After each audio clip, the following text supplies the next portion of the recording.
Today we're going to talk about program eligibility in the SFSP program. Break for a Plate summer program, you will find information on how to determine the eligibility of a sponsor, how to determine the eligibility of a child, and the different kinds of summer food service program sites. There are several resources that can be found on Break for a Plate. Sponsor eligibility types of organizations. Let's dive a little deeper into the different types of organizations that can participate in SFSP.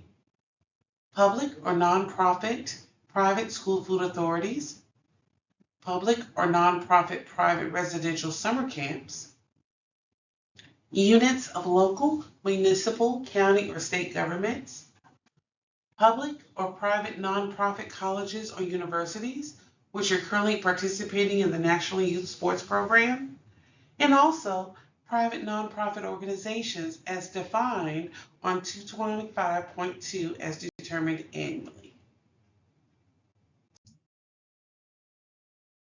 Let's recap sponsor responsibilities. A sponsor must be able to demonstrate financial viability, administrative capability, and program accountability, BCA.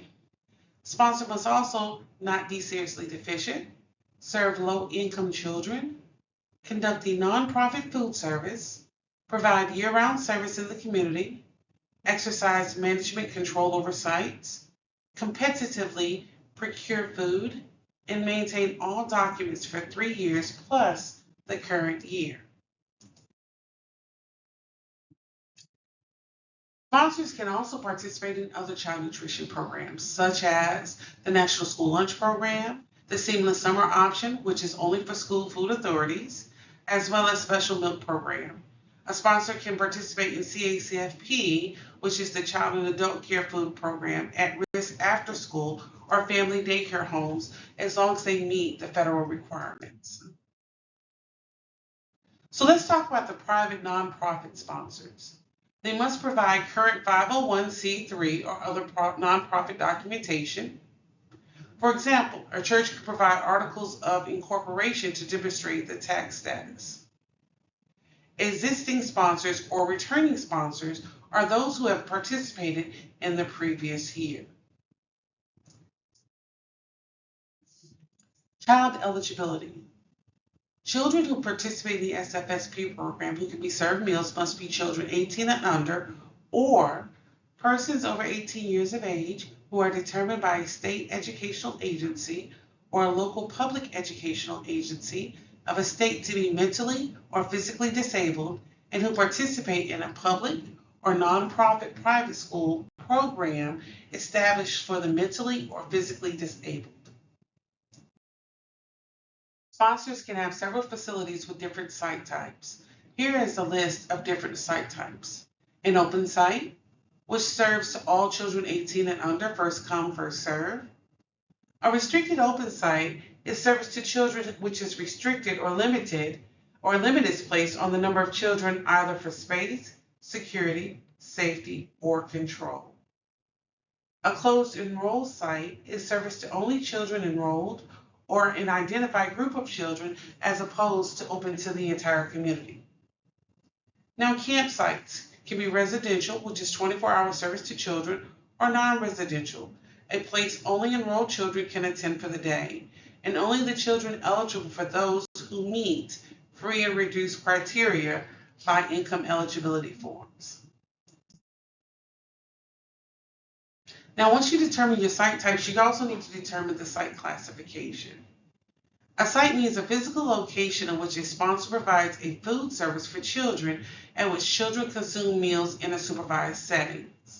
Sightings are classified as either rural or urban.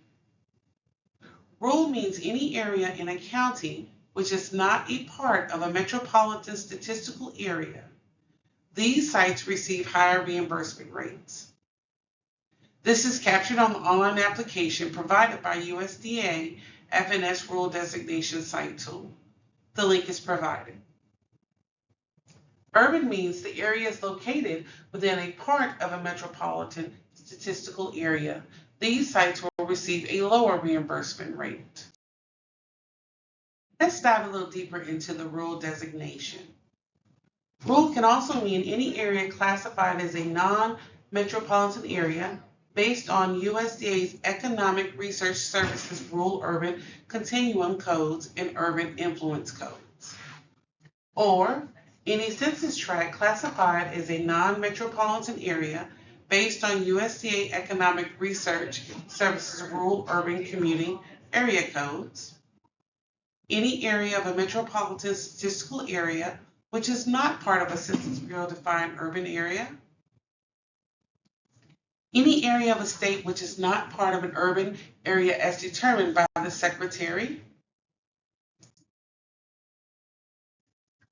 Any subsequent substitution or update of the aforementioned classification schemes that federal governing bodies create, or any pocket within a metropolitan statistical area which, at the option of the state agency and with FNS/RO approval, is determined to be rural in character based on other data sources. Now, site eligibility. The following slide gives the information for site eligibility for each type of site. For an example, school data information can be used to establish site eligibility for open site and restricted open site. Area eligibility data can also be used to designate open sites and restricted open sites. Your average census tract, which is your capacity builder, can also designate open sites and restricted open sites. If you are a CEP district, and this is for school, food authorities, your community eligibility provision can also help determine open sites and restricted open sites. And that information is based upon your direct certification times the 1.6 multiplier. And remember, for a site to be eligible, you have to at least have 50% of free and reduced students to participate. If it is a closed enroll site or a campsite, income eligibility forms must be used annually to verify or confirm the site's eligibility. Once a site's eligibility has been determined, this information is valid for 5 years. After this time frame, documentation must be resubmitted to determine the site's eligibility status. As always, if you have any questions, please feel free to send all questions to sfsp@alsde.edu.